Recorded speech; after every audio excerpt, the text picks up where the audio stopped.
O que é destaque nesta sexta-feira?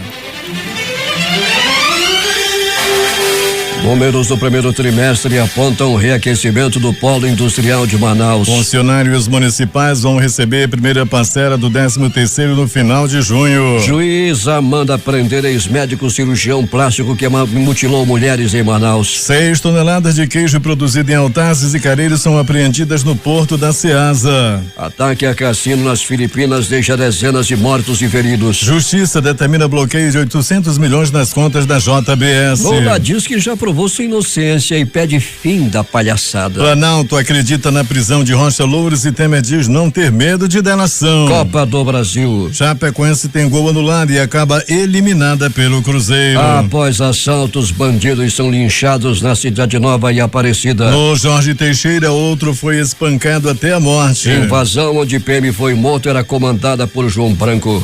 Mais uma noite sangrenta. 3 pessoas foram executadas no Morro da Liberdade, no Tarumã e no Careiro. Estas e outras notícias agora no Jornal da Manhã. 5:48. Previsão do tempo.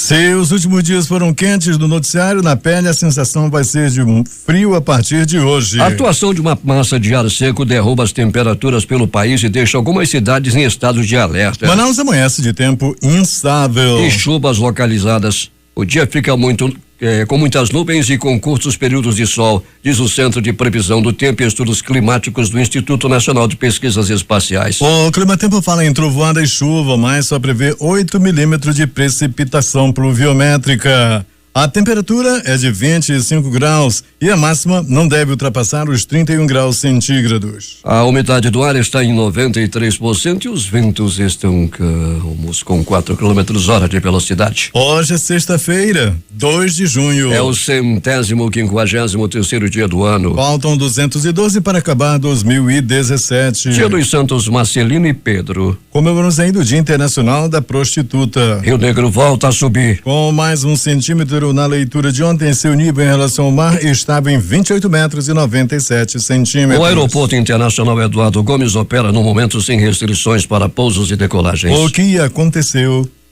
nesta data? 1915, Primeira Guerra Mundial. O Reino Unido decide bloquear a costa da Ásia Menor. 1917.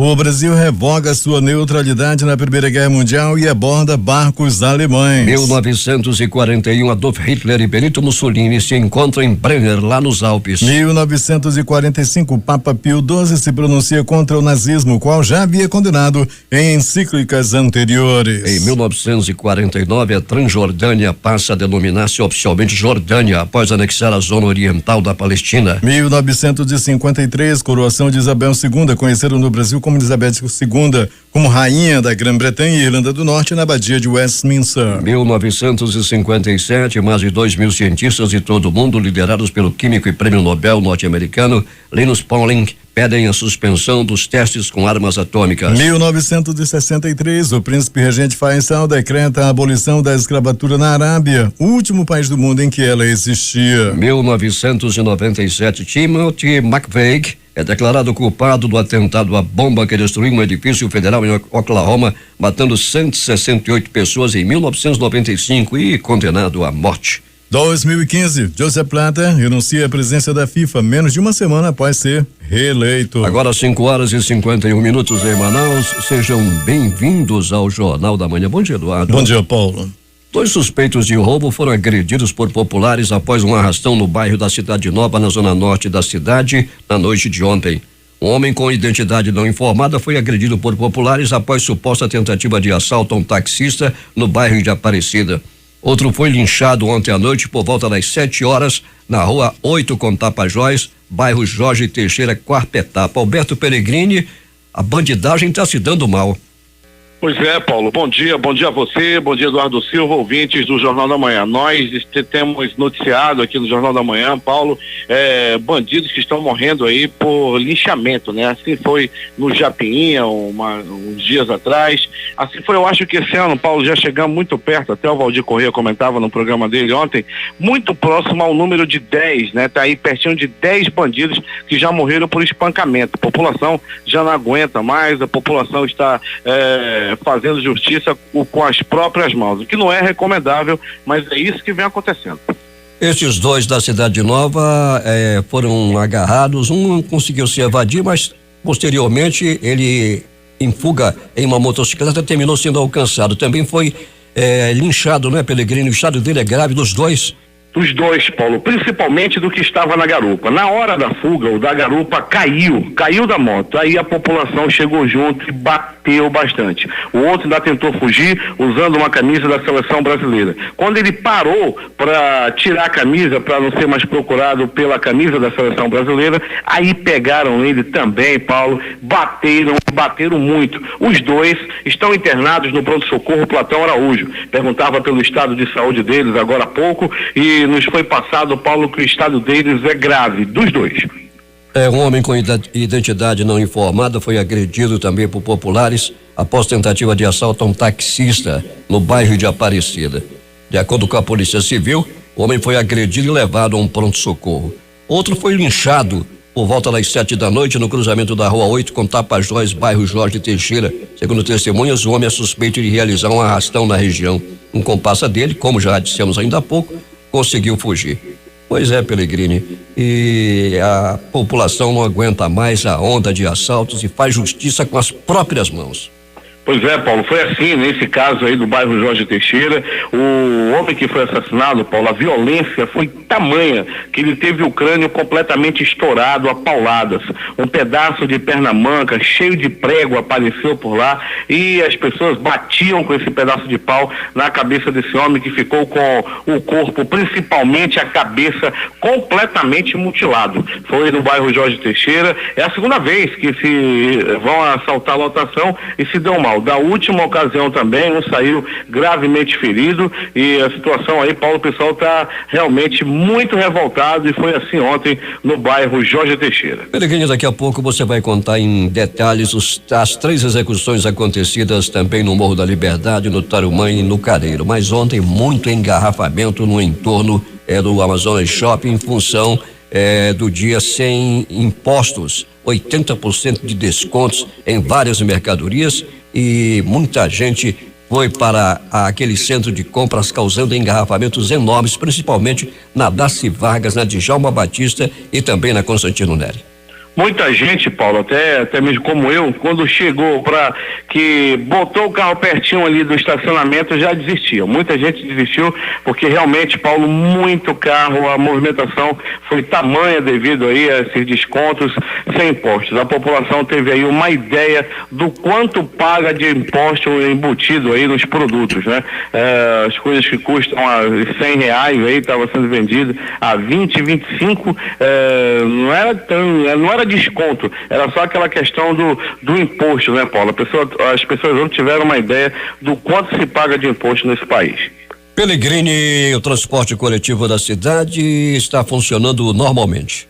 Tranquilo. Nós, de acordo com a tua recomendação, já estivemos no Terminal 3, que é o terminal da Cidade Nova, no Terminal 4, que fica também o nosso caminho do Instituto Médico Legal, movimentação muito tranquila, e o Terminal 5, esse sim, de grande movimentação, também com a tranquilidade, tomando conta do local, tem a viatura da Polícia Militar no terminal, os ônibus estão passando dentro do horário, ou seja, Paulo, tudo normal no transporte coletivo. A meteorologia está prevendo chuva com trovoada, mas apenas 8 milímetros de chuva e já choveu em partes isoladas da cidade. Você passou em algum local da cidade onde chovia, Pellegrini? Muito bem, Paulo Guerra. Nesse momento, nós viemos lá da área da ponte, né, Paulo? Viemos lá do outro lado, viemos lá da ponte sobre Rio Negro. Nesse momento, cai um temporal dos maiores na zona oeste da cidade. Ali na área da ponte está com a visibilidade muito prejudicada, tem que se ter muito cuidado quem estiver dirigindo nesse momento. Bairros da Compensa, 1, 2 e 3, São Raimundo, Lírio do Vale, Santo Agostinho, ou seja, toda a zona oeste da cidade com muita chuva nesse momento. Já na zona leste, Paulo, choveu mais cedo, choveu à noite, no começo da madrugada também, mas nesse momento não cai nada. Zona oeste com muita chuva, na zona leste nem um pouquinho de chuva no momento. Pois é, a previsão é de chuva hoje com trovoadas inclusive. Tá bom, Pellegrini, até daqui a pouco, bom trabalho para você. Muito bem, Paulo, daqui a pouco a gente vai voltar sim com essas e outras informações dentro do nosso boletim policial no Jornal da Manhã. 5:57. O Hospital e Pronto-Socorro Delfina Rinaldi Abdelaziz está informando aos usuários da rede pública de saúde que mudou o número de seu telefone fixo para 3182-9750. 092-3182-9750. A unidade que compõe o Sistema Único de Saúde SUS atualmente conta com estruturas independentes para o atendimento de urgência e emergência de adultos e do público infantil, além de um centro de diagnóstico dotado para realizar exames de alta complexidade. Ainda há pouco falávamos da Ponte Rio Negro e o Ministério Público Federal instaurou inquérito civil para apurar possíveis irregularidades por ausência de iluminação para a segurança da navegação na ponte sobre o Rio Negro. A Virada Sustentável Manaus 2017 abriu editais para inscrições de atrações artísticas e qualquer atividade que vise a melhoria da cidade e também para voluntariado do evento. A edição deste ano será realizada nos dias 29 e 30 de julho em todas as zonas da capital. As inscrições são gratuitas e devem ser realizadas até o dia 23 de junho neste site. www.viradasustentável.org.br/Manaus. A Virada Sustentável é o principal evento de sustentabilidade realizado no Brasil e acontece em 6 cidades com o objetivo de promover uma visão positiva e inspiradora sobre o tema. A Eletrobras Distribuição Amazonas irá inaugurar na tarde de hoje, às 11, uma nova agência de atendimento ao cliente, uma ampliação na subestação existente no município do Rio Preto da Eva, onde a distribuidora introduziu melhorias no sistema elétrico local. Segundo o Programa Internacional de Avaliação de Estudantes, 1 em cada 10 estudantes no Brasil é vítima frequente de bullying. O programa mostra que 17,5% dos alunos brasileiros na faixa dos 15 anos sofreram algum tipo de bullying pelo menos algumas vezes no mês. Confira na reportagem sobre bullying nas escolas com o repórter Arthur Coelho. Exclusão. Na escola é assim, eles se interagem com os outros e eu fico sozinha. Preconceito. Magrela, às vezes fala que eu sou chata. Agressão. Às vezes tô grande. Sou grande, chega da mãe. Fica batendo nele. O relato é de uma criança de 12 anos que estuda em uma escola particular na zona oeste de Manaus e que sofre bullying desde o 5º ano do ensino fundamental. Eu só queria que eles ficassem assim mais comigo, porque eu fico assim mais sozinha. Assim, nos estudos, que eu queria participar dos grupos, na hora do lanche eu queria conversar, participar mais. Segundo os últimos dados divulgados do Programa Internacional de Avaliação de Estudantes, no Brasil, aproximadamente 1 em cada 10 estudantes é vítima frequente de bullying nas escolas. As agressões acontecem de forma física ou psicológica. A professora do ensino fundamental, Úrsula Maria, diz que nas escolas o bullying mais frequente é com aluno acima do peso. O bullying mais comum a acontecer nas escolas são contra os gordinhos, não participa em grupos, retraído, totalmente individual, não participa de trabalhos coletivos, notas também, reflexo nas notas baixas, lógico, não interage, não tem uma interação com a turma, até com a escola, totalmente com a escola. Só no ano passado, a Secretaria Municipal de Educação atendeu 50 alunos identificados como vítimas de bullying. Para diminuir o número de casos de agressões, o professor da rede pública, Rochel Luz, desenvolveu em uma escola na zona norte de Manaus o programa Bullying. Essa ideia não cola na escola. O programa identificou agressores e vítimas. O aluno que pratica, ele sofreu. Interessante que era na mesma faixa etária, nas mesmas condições. Vamos supor, ele chegou novato numa escola e aí ele sofreu bullying. E isso desencadeou o processo de ele começar as coisas. Só vai perceber que ele estava fazendo bullying, como fizeram com ele, a partir do momento que a gente foi mostrando o que era bullying. E eles se identificavam, né? E a gente chamava os agressores também. E a gente foi detectando isso, né? Para evitar que lá na frente houvesse mais agressores, né? A Lei número 13.185 de 2016 estabelece o programa de combate à intimidação sistemática em todo o Brasil. A pena prevista para quem intimidar, constranger, ofender, castigar, submeter, ridicularizar ou expor alguém entre pares a sofrimento físico ou moral de forma reiterada é de detenção de 1 a 3 anos e multa. Se o crime ocorrer em ambiente escolar, a pena será aumentada em 50%. Edição e sonorização Arthur Coelho. Produção Carlos Alessandro e Saulo Viegas. Reportagem Arthur Coelho.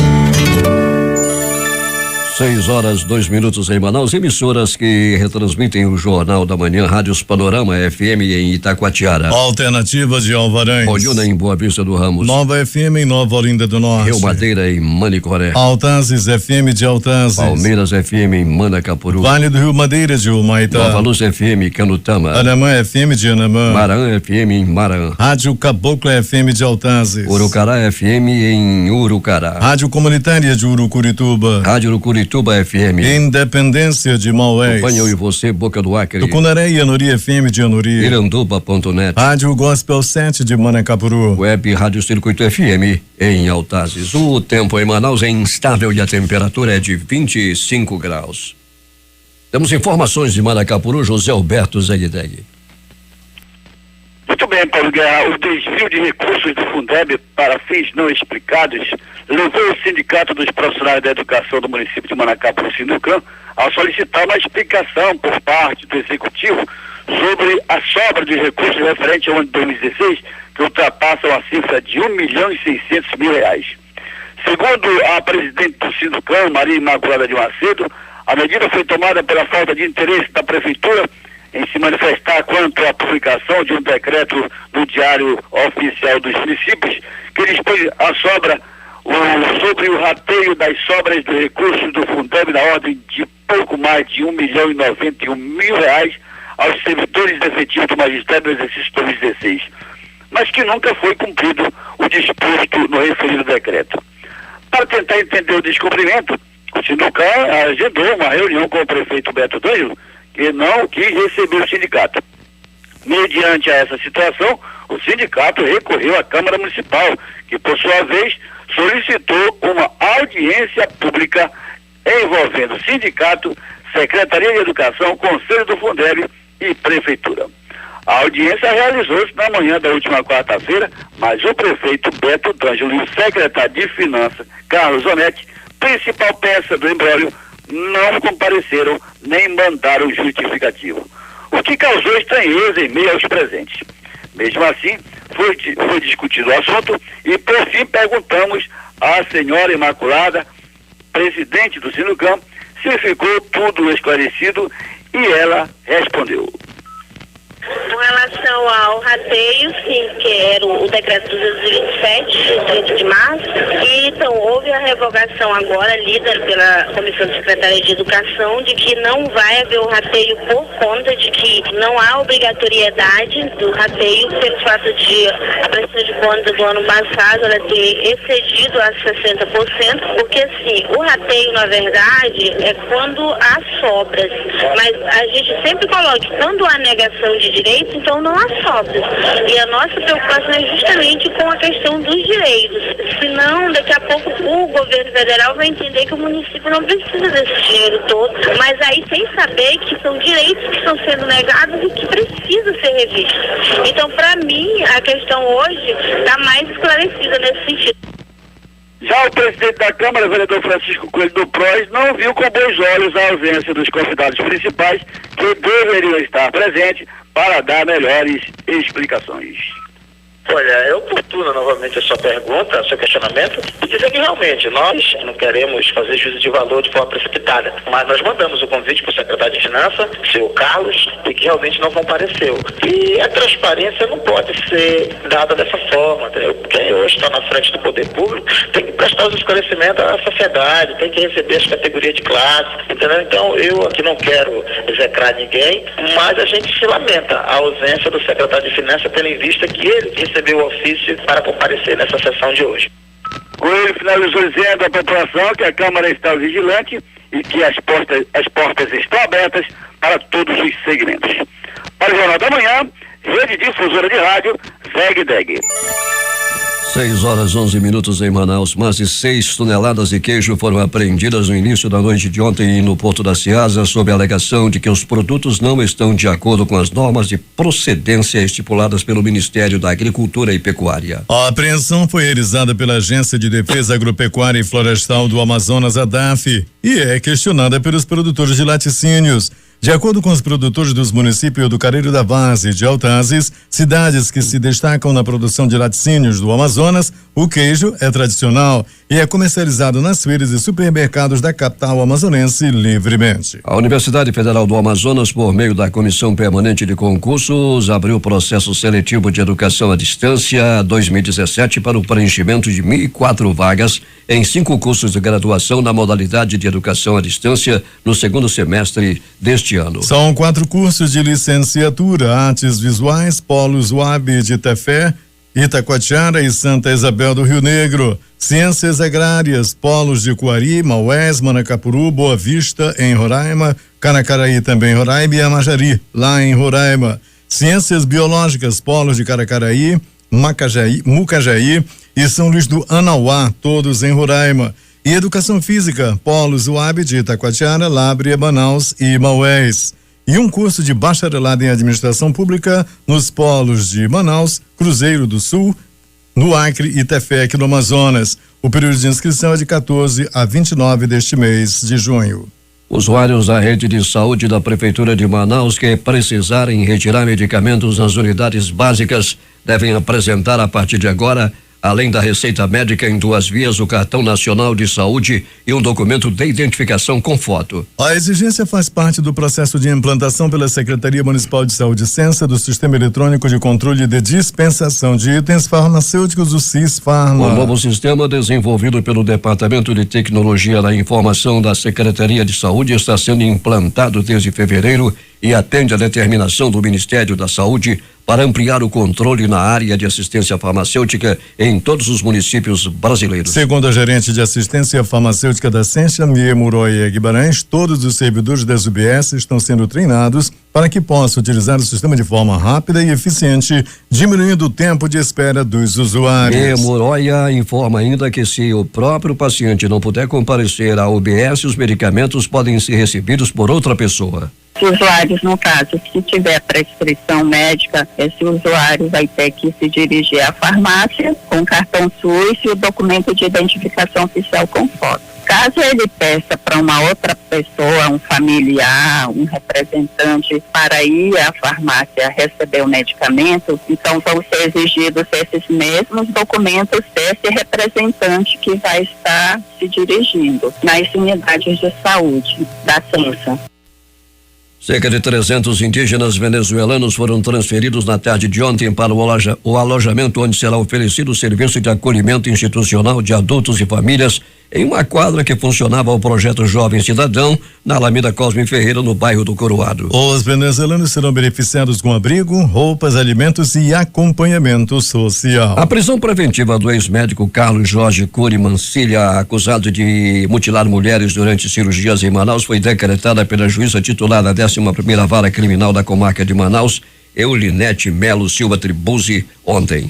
A decisão atendeu o pedido do Ministério Público Estadual, representado pela promotora de justiça Lucila Honório de Baloá Coelho, pelo não comparecimento de Mancilha à audiência agendada para o último dia 22 de maio, quando o acusado alegou por meio de seu advogado que tinha viajado para a Bolívia. A Prefeitura de Manaus e a Defensoria Pública do Estado lançam neste sábado, durante a abertura da Semana do Meio Ambiente 2017 no Parque Municipal do Mindu, a cartilha Vamos Jogar Limpo, Meio Ambiente Saudável é a nossa conta. A cartilha traz orientações sobre as melhores práticas ambientais, aborda os efeitos socioambientais de conduta que desrespeitam o meio ambiente e esclarece sobre a legislação que estabelece infrações e penalidades para quem comete crimes ambientais. O juiz federal Irã Xavier Pereira, da Seção Judiciária do Amazonas, condenou em ação do Ministério Público Federal o Instituto Chico Mendes de Conservação, ICMBio, a implementar as unidades de conservação federais no entorno da BR-319. Consta na sentença que o governo do Amazonas criou uma área de limitação administrativa provisória em 2006 com mais de 15 mil hectares como medida de proteção em toda a extensão da rodovia, excluídas as terras indígenas já reconhecidas e as unidades de conservação já existentes. Ao todo são 28 unidades de conservação de diferentes categorias ao longo da BR-319, sendo 9 estaduais do Amazonas, 8 estaduais de Rondônia e 11 federais, essas últimas objeto da ação do Ministério Público Federal. Pela decisão, o ICMBio terá que realizar o diagnóstico e regularizar a situação das unidades do Lago do Cunhã, Bufari, nascente do Lago Jari, Mapinguari, Balata, Tufari, Humaitá, Iquiri, Rio Ituxi, Médio Purus e Lago do Capanã Grande. Cabe recurso da decisão, mas a implementação das medidas é primordial para a liberação ambiental das obras de recuperação do chamado trecho do meio da BR-319, que liga Manaus a Porto Velho e ao sul do país. 6h16 em Manaus. O Tribunal Superior Eleitoral publicou nesta quinta-feira acórdão da decisão que cassou os mandatos do governador do Amazonas, José Melo do PROS, e do vice Henrique Oliveira do SD. Com a publicação, José Melo e Henrique Oliveira podem recorrer da decisão do TSE. Os mandatos foram cassados no dia 4 de maio. O prazo para entrar com recurso termina às 19h da próxima segunda-feira. A defesa pode entrar com embargos de declaração no próprio TSE ou recorrer ao Supremo Tribunal Federal questionando algum descumprimento constitucional na sentença. Enquanto Amazonino Mendes prepara o caminho para a campanha ao governo do estado, confirmada ontem pelo presidente do PDT, Carlos Lupe, que esteve em Manaus, na outra ponta, o senador Eduardo Braga, do PMDB, cumpre de hoje até segunda-feira uma agenda abarrotada de compromissos políticos. Braga ignora as denúncias da Lava Jato e segue com o propósito fixo de voltar ao comando do Executivo. Mesmo em meio à incerteza sobre sua candidatura ao governo, Marcelo Ramos do PR continua visitando comunidades e municípios do interior em clima de pré-campanha. Ele aguarda uma definição do presidente do PR, deputado federal Alfredo Nascimento. 6h18. Servidores públicos municipais devem receber a primeira parcela do 13º salário no final do mês de junho, juntamente com o salário do mês, obedecendo o cronograma por categoria. O anúncio foi feito pelo prefeito Arthur Neto nesta quinta-feira. O pagamento da primeira parcela do 13º corresponde a 50% do salário e vai beneficiar mais de 32,8 mil servidores. Ao todo, 60,4 milhões de reais devem ser injetados na economia, especialmente no comércio local. O Polo Industrial de Manaus faturou 18,62 bilhões entre janeiro e março, o que representa um crescimento de 10,44% em relação ao primeiro trimestre do ano passado, 16,86 bilhões.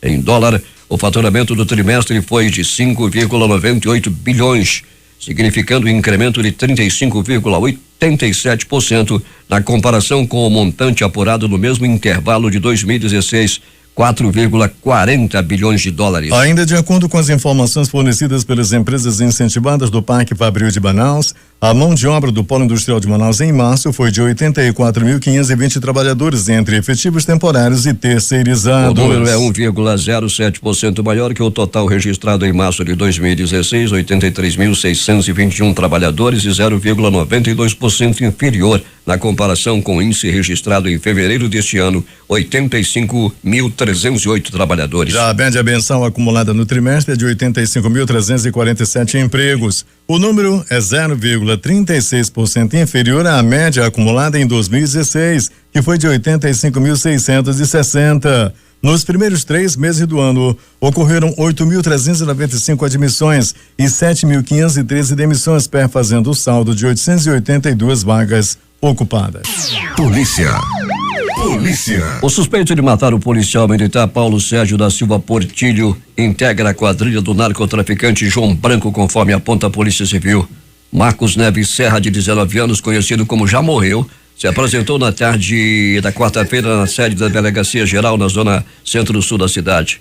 Ele contou que apenas testemunhou a morte, entretanto, investigações apontam a participação do rapaz. Marcos foi ouvido por aproximadamente 1h30 pela polícia. Para o delegado titular da Delegacia Especializada em Homicídios e Sequestros, Juan Valério, Marcos participou efetivamente no crime. Ele ajudou a abordar, a render o policial e levá-lo até Ribanceiro, onde foi executado. Temos testemunhas e todas elas, juntamente com o nosso levantamento de inteligência, convergem para o mesmo os autores e mesmos executores. Marcos indicou quem fez o quê e conseguimos individualizar as condutas. Ele se tira da ação, mas temos provas que ele participou diretamente da execução, disse o delegado. Em depoimento à polícia, Marcos afirmou que apenas viu o policial sendo enterrado, porque quando chegou ao local, ele já estava morto. Mais de 6 pessoas são suspeitas de participar do crime. Contudo, a polícia preferiu ainda não divulgar os nomes e imagens dos suspeitos, por enquanto. Além de já morreu, outro jovem conhecido como Índio também foi identificado. Ele se chama Fábio Barbosa de Souza e nasceu no município de Tefé. O índio identificou que policial estava com camisa com emblema da PM e acabou inflamando toda a situação. Ele teve participação direta disso, o delegado. Índio foi preso por tráfico em 2013 e liberado em fevereiro de 2017.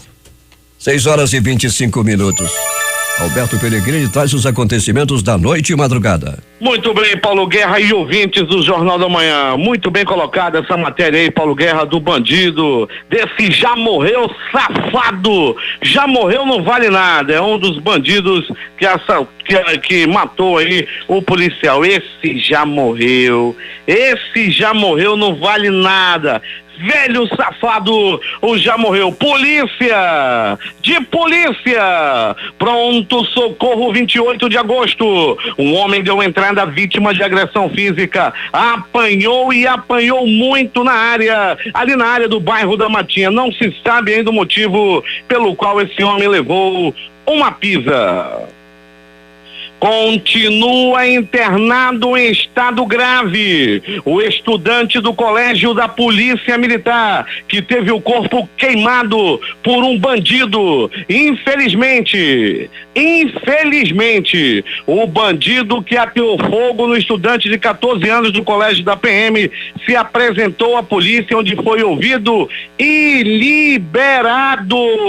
O bandido que ateou fogo no estudante foi ouvido na delegacia e liberado. Em depoimento, o bandido canalha, o ordinário, o bandido safado e cruel disse que sofria bullying. Ai, meu Deus, ele sofria bullying praticado. Ele disse que por causa do bullying cometeu aí esse ato selvagem contra um garoto de 14 anos de idade. O garoto continua internado em estado grave. Já o bandido vai ficar liberado porque já passou o período do flagrante e até que haja uma audiência, ele vai ficar por aí pronto para queimar qualquer pessoa. Todo cuidado é pouco. Tem um bandido que gosta de queimar os outros solto pelas ruas da cidade. Rua Rouxinol, Cidade Nova. 2 bandidos estavam praticando arrastão ontem à noite. Eles estavam usando uma moto. Após roubarem a bolsa de uma mulher, eles caíram em disparada. A população tentava alcançá-los, quando de repente o que estava na garupa se desequilibrou e caiu do cavalo do cão. A população chegou e deu-lhe uma pisa.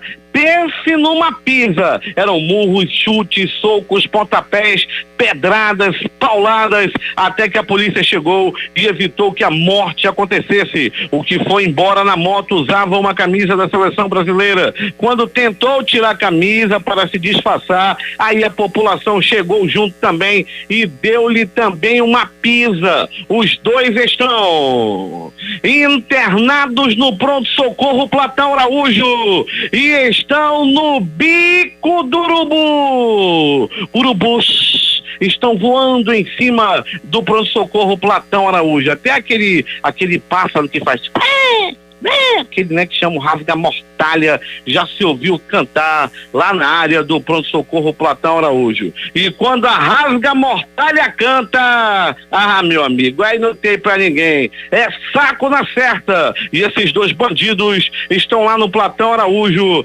Acontece que a rasga-mortalha já cantou e eles devem partir dessa para pior nas próximas horas. Outra vítima vítima de agressão física. Um homem que tentou assaltar um taxista na área do bairro de Aparecida, conforme o Jornal da Manhã já informou nessa edição, também entrou na peia ali na área central da cidade. Agora, as notícias do Instituto Médico Legal. Saiba agora quem foi para a pedra nas últimas 24 horas. Paulo Guerra, a previsão do tempo dizia que ia chover 8 milímetros na cidade. Só que a previsão do tempo não disse que ia chover bala, que choveu bala. Choveu bala na cidade. No bairro de Tarumã, um homem até o momento não identificado foi barbaramente executado. Foi morto com 1, 2, 3, 4 balaços pelo corpo. Ele está no Instituto Médico Legal e o corpo ainda não foi identificado. Outra morte e foi no Careiro. Morte no Careiro. Mais uma. E dessa vez foi a tiros. Um homem morreu vítima de tiros pelo corpo. As informações dão conta que era um homem desconhecido da área. Ele não foi identificado ainda e o corpo está no Instituto Médico Legal. Morro da Liberdade, local de samba, pessoal, as morenas dançando, balançando o pandeiro.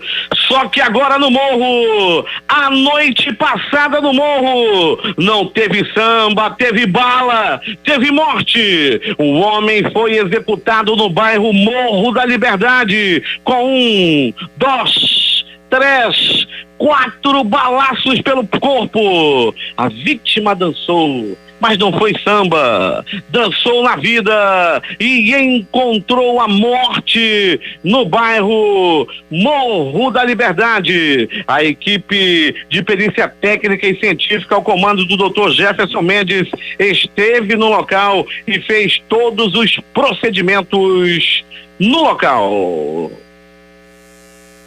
Morte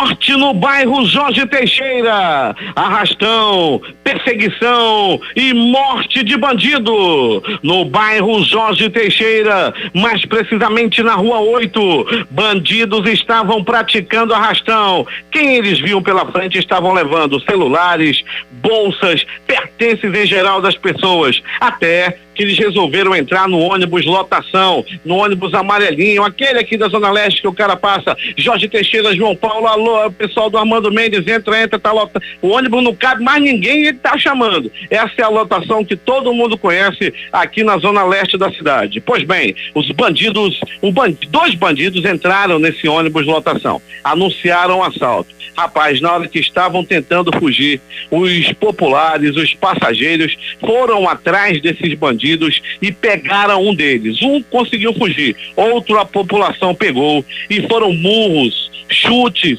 socos, pontapés, pauladas, muitas pauladas na cabeça. O homem teve o crânio estourado, era miolo espalhado pela rua 8, era pedaço de cabeça espalhado pela rua. E até um cachorro, coitado, que passa fome, chegava no local e ainda queria comer as coisas, o pessoal espantou o cachorro. E o bandidão não resistiu aos ferimentos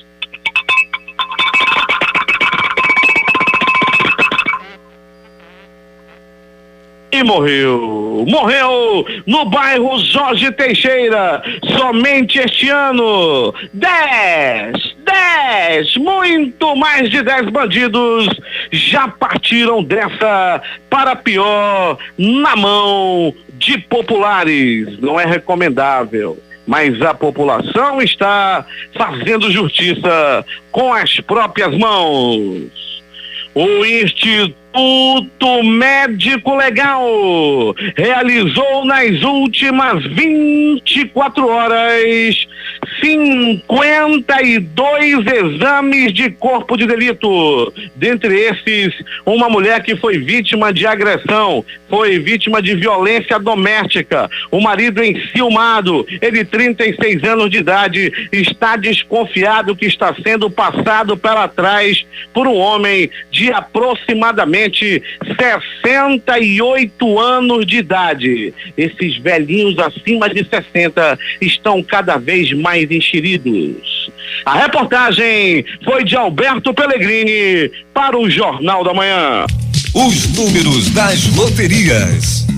A dupla Sena não teve ganhador nas duas faixas, concurso 1650, primeiro sorteio, dezena 08, 10, 19, 21, 25 e 48. Segundo sorteio, 01, 05, 13, 30 40 e 50. Aqui no concurso 4.398 também acumulou dezenas sorteadas 08, 20, 68 70 e 78. 08, 20, 68 70 e 78. A Time Mania concurso 1039, o time do coração foi o Clube do Remo do Pará.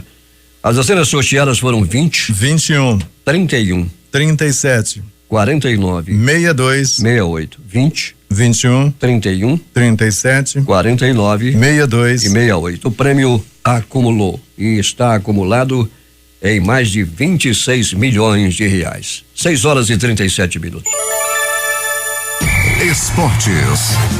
O São Paulo entrou com pedido junto à Federação Paulista de Futebol para que a conquista do estadual de 31 passasse a ser reconhecida pela entidade como mais uma dos triunfos do tricolor do estado e obteve uma resposta positiva. A partir de agora, o Clube do Morumbi passa a somar 21 títulos paulistas, ainda atrás de Palmeiras e Santos, ambos com 22 conquistas, e Corinthians disparado como o maior campeão, depois de vencer o torneio 28 vezes. E o Fast deu adeus ao bicampeonato. Com 4 anos de existência, o Manaus Futebol Clube se classifica pela primeira vez para a final do Campeonato Amazonense. A equipe comandada por Adé Baulana empatou em 1-1 com o Fast Clube no jogo de volta das semifinais do Campeonato Amazonense. Tinha vencido o primeiro jogo por 2-0.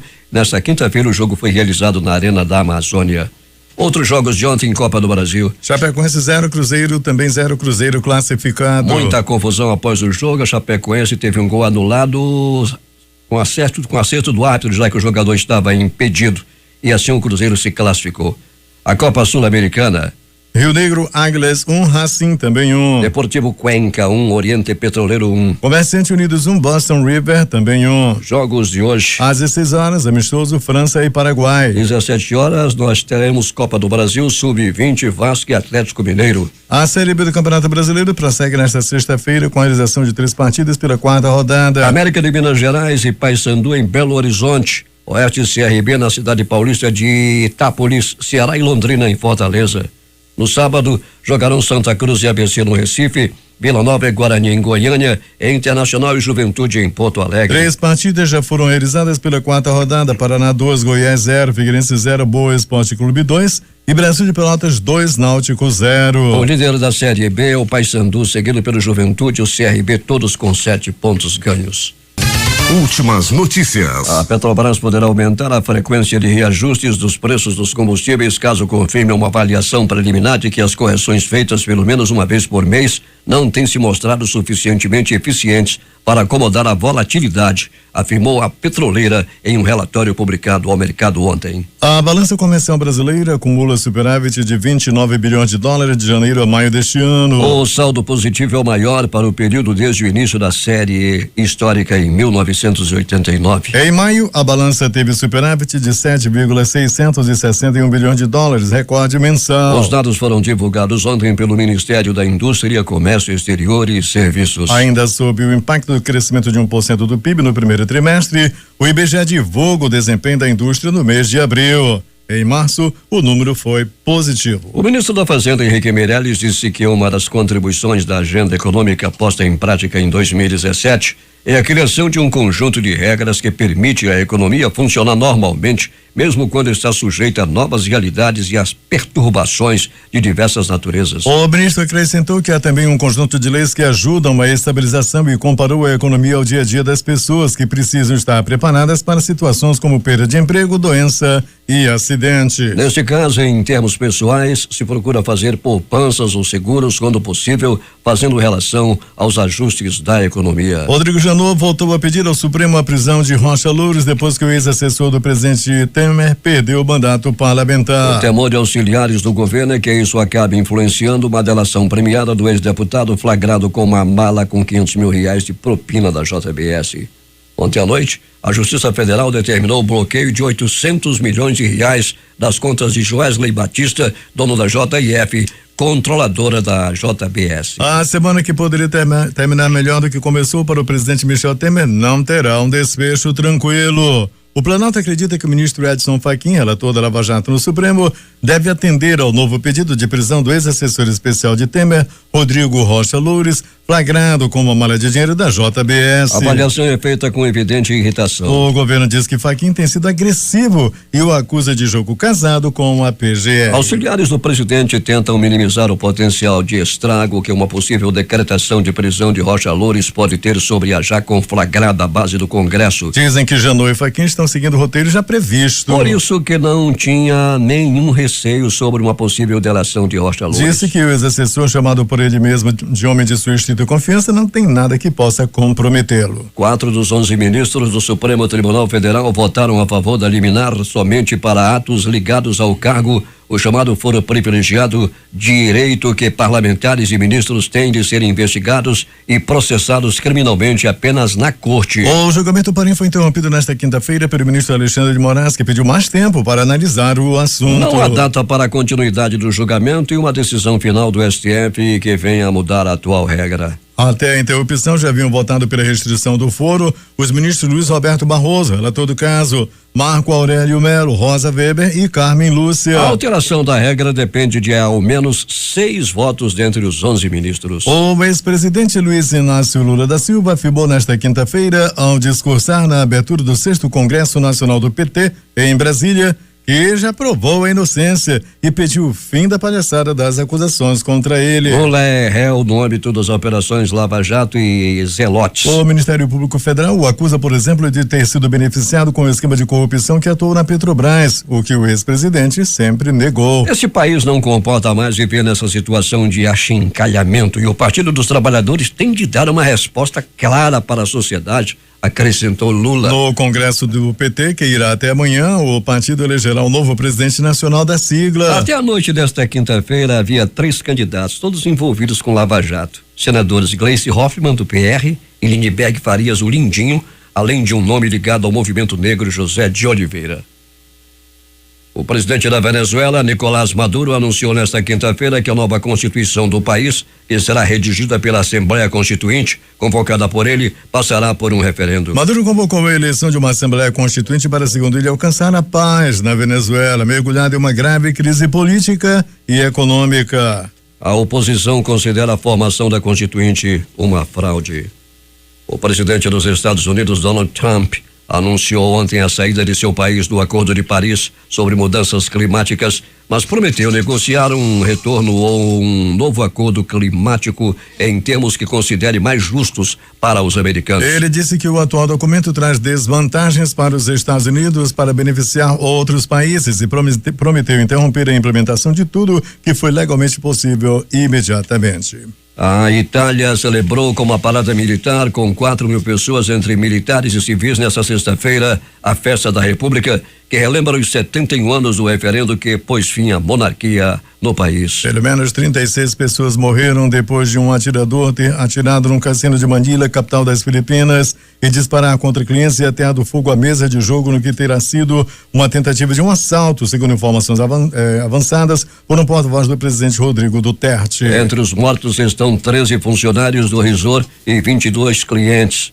A 36ª morte é do suspeito de autoria do ataque, cujo corpo sem vida foi encontrado num quarto. Ele imolou-se no interior do quarto 510, confirmou o chefe da Polícia Filipina, Ronald de la Rosa. Deitou-se na cama, cobriu-se com um cobertor grosso e aparentemente regou-se com gasolina, descreveu. Oscar Albayez, chefe da Polícia da capital filipina, confirmou que os mortos encontravam-se na principal zona de jogo do cassino. O que os matou foi o fumo espesso. A zona estava acatifada e, claro, as mesas eram altamente inflamáveis. Através da sua agência de propaganda, o grupo islamista Daesh reivindicou o ataque, mas a ONU de la Rosa afirmou que não existe qualquer indicação de que o tiroteio esteja relacionado com terrorismo e que pode tratar-se de um assalto. O ataque ocorreu no início da madrugada, quando um homem mascarado e armado com uma carabina M4 entrou no segundo andar do edifício e começou a incendiar mesas de jogo utilizando gasolina, tentando roubar fichas do cassino e realizando disparos. Destaques de capa dos principais jornais do país nesta sexta-feira. O Globo do Rio de Janeiro. Janot pede novamente prisão de Rocha Loures ao Supremo. O que diz a Folha de São Paulo? Trump anuncia retirada dos Estados Unidos do Acordo de Paris sobre o clima. O Estado de São Paulo. Justiça bloqueia 800 milhões de reais de Wesley Batista obtidos com a venda de dólares. Na capital da República, o Correio Brasiliense estampa. JBS é a maior devedora da Previdência no país, 2,39 bilhões. O que diz o Valor Econômico? Marco Aurélio vai levar à primeira turma pedido de prisão contra Aécio. Estado de Minas. Gilmar Mendes ataca a PGR, diz que propósitos escusos motivam inquéritos. No Recife, Jornal do Comércio. Moraes pede vistas e adia julgamento sobre o foro privilegiado no STF. Fortaleza, Diário do Nordeste. Homem entra armado em faculdade e rouba celulares de aniversários em Fortaleza. Porto Alegre, 0 hora. Proposta que muda regras de indicação para o STF estabelece mandato de 10 anos para ministro. O Brasil Econômico. PIB cresce 1% no primeiro trimestre do ano após 8 quedas consecutivas. Temer comemora fim da recessão. Edições impressas locais, agora. Industriário é morto a tiros ao defender filho durante roubo. Jornal do Comércio. Polo Industrial de Manaus fatura mais no trimestre. A crítica. Ocupação onde PM foi morto. João Branco é líder de invasão, diz polícia. O Em Tempo. Polo fatura mais de 1 bilhão e tem crescimento de 10%. Essas foram as principais notícias de ontem, as primeiras de hoje. Termina aqui o Jornal da Manhã. Participaram dessa edição reportagens José Alberto Zegdeg e Alberto Pellegrini. A operação de rádio de Itamar Jardina, Milton Cabral e Carlos Luiz.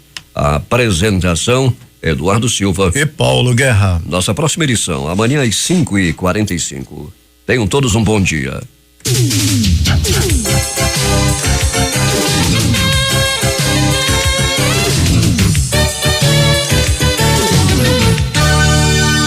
Hora certa.